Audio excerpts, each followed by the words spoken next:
Sotuvga bir emas 3 ta Zikr 9X avtomobillarini olib kelib qo'yganmiz. Ultra va Max komplektatsiyasida.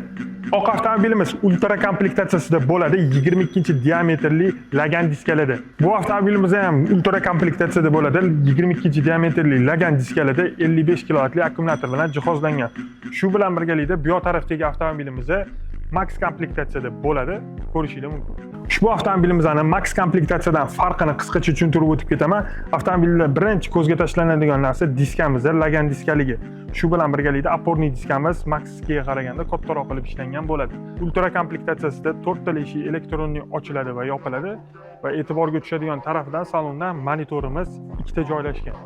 Va pavorotligimizni yoqqanimizda head-up displeyga olib beradi va oxirgi fishkasi ultra komplektatsiyadagi avtomobilimizning farasi animatsiya chiqarib beradi. Ultrasida salon qismimiz oddiy rang charmdan ishlangan, Max'da esa to'q ko'k charmdan ishlangan. Oqimizda ham salon qismimiz to'q ko'k charmdan ishlangan.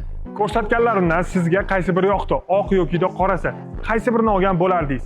Kommentariyada o'z fikringizni yozib qoldiring va bizning Instagram sahifamizga obuna bo'lishni esdan chiqarmang.